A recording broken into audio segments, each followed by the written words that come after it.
passons au chapitre 20 de ce livre extraordinaire, Messad Yesharim, Bemishkal HaChassidut, littéralement le poids de la piété. Ça veut dire, il faudra soupeser le pour et le contre, quand avoir un comportement de piété et quand pas. Ce qu'il faut expliquer maintenant, Mishkal HaChassidut Hazeh, c'est le soupesement de cette piété qu'on a traitée. C'est une chose extrêmement essentielle. Veteda, et sache, Behemet, qu'en vérité, Shezoya Melacha Hakasha Sheba Chassidut, que c'est ça le travail difficile dans la piété, dans la Chassidut. Kidakuto Rav, car sa finesse est très grande, Veyesh la Yetzer Badavar Azek Knisa Gdola. Et le Yetzer Hara, le mauvais penchant, a en cela une très grande entrée.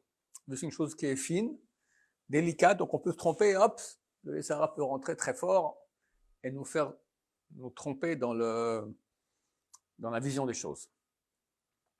Alken, c'est pour cela, Nimtset Sakanato Atsuma, il se retrouve dans un danger énorme. Car beaucoup de choses qui sont bonnes, le Yetzer Hara, le mauvais penchant, pourra les éloigner de nous en les faisant, en croyant que ce sont des choses qui sont mauvaises. Et beaucoup de choses qui sont des péchés, les karev, les rapprocher de nous, comme si ce sont des grandes mitzvot. Au Behemet, et réellement, que l'homme ne pourra pas réussir à faire soupeser bien le pour et le contre pour chaque point, si ce n'est au moyen de trois choses.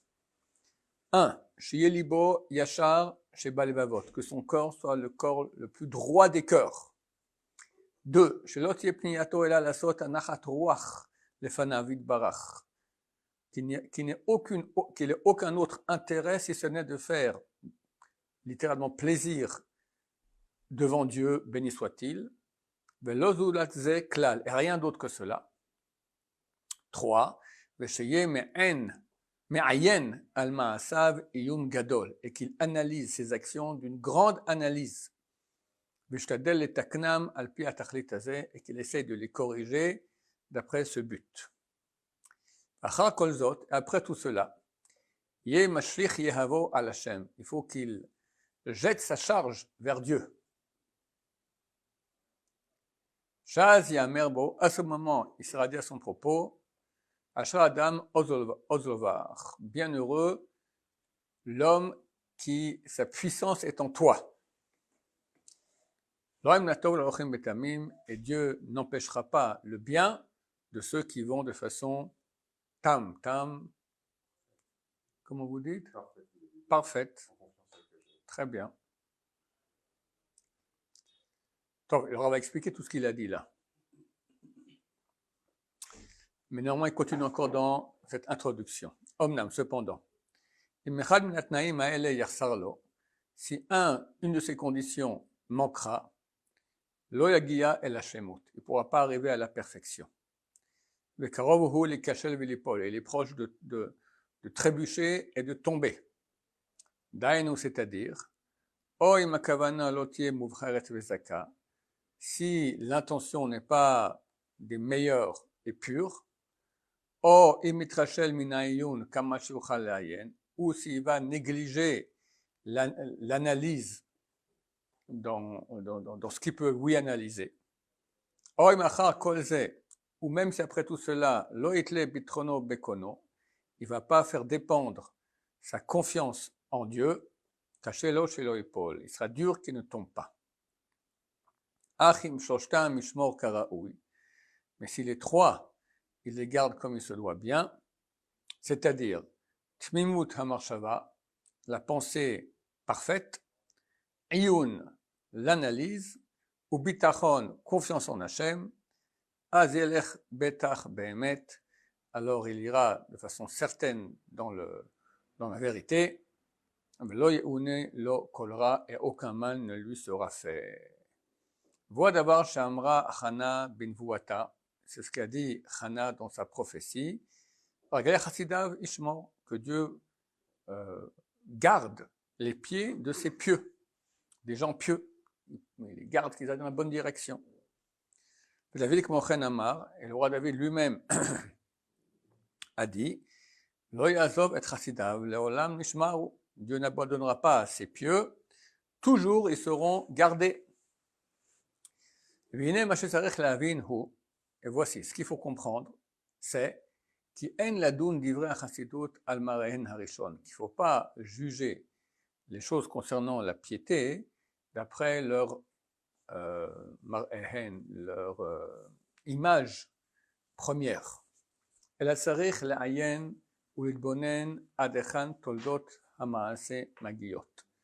Il faut analyser et réfléchir jusqu'à où les engendrements de l'action arrivent, toutes les conséquences qu'une action peut avoir. Car des fois, l'action semblera être bonne. Mais vu que les conséquences que peut avoir cette bonne action sont mauvaises, alors il aura l'obligation d'abandonner cette bonne action.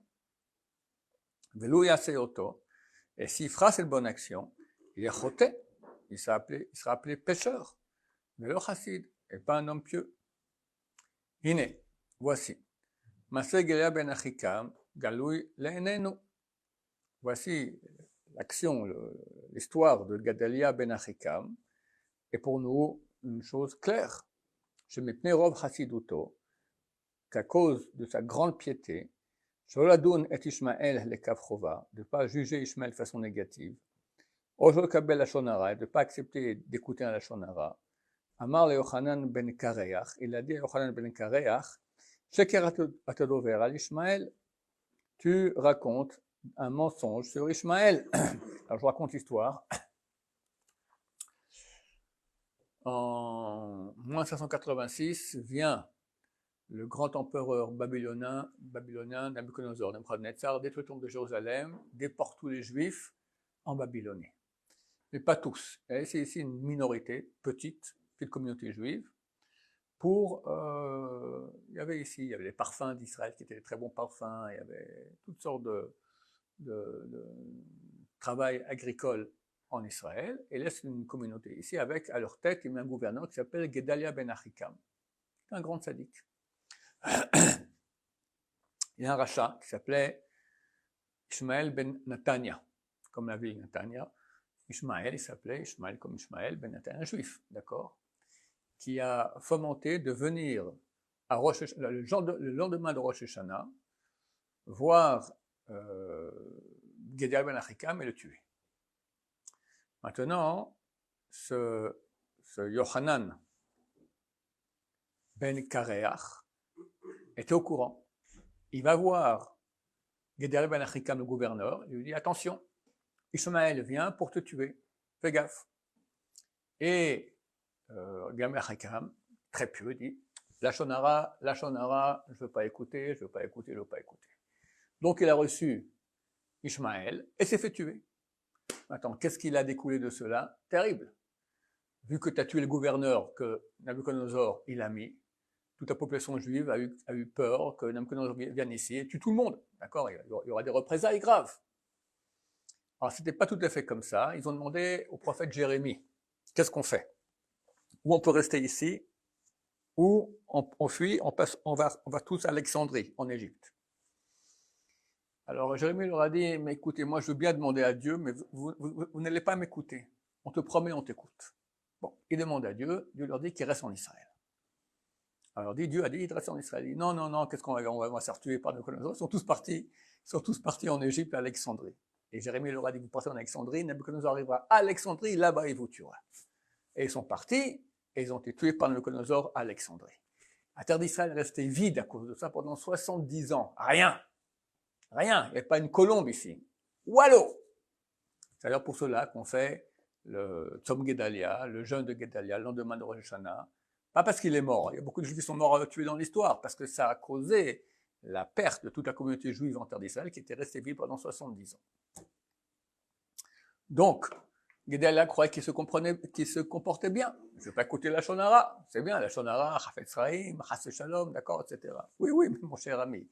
Chafetz Chaim a écrit un livre entier qu'on s'est, oui, permis d'écouter, qu'on c'est une mitzvah d'écouter ou de parler à la Shonara. Il y a des conditions, mais c'est pas tout, c'est pas noir ou blanc. Faut analyser. Des fois oui, des fois non, des fois le contraire, d'accord. Des fois ne pas écouter la Shonara, c'est un péché, comme dans ce cas-là. Ou Magaram, et qu'est-ce qu'il a entraîné par cela? Garam Shemethu, que lui a été tué. Les zéro Israël sont partis en exil. Et s'est éteinte le charbon ardent qui restait encore un peu de chaleur juive ici en terre d'Israël. Terminé, ça aussi, ça s'est arrêté par cela. Donc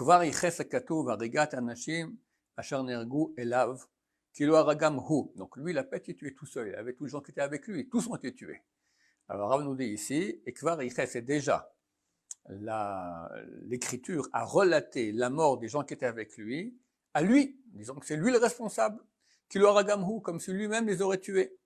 Ou comme c'est écrit dans la Gemara traité Nida, à la pasuk sur le verset, et kol pigre anashim asher ehika beyad Gedalia, tous les cadavres des gens qui ont été tué par Gedalia. Il a tué personne ne pourrait, il s'est fait tuer avec tout le monde, mais vu qu'il est responsable de la mort parce qu'il n'a pas voulu écouter le message d'attention, alors il est responsable de cela.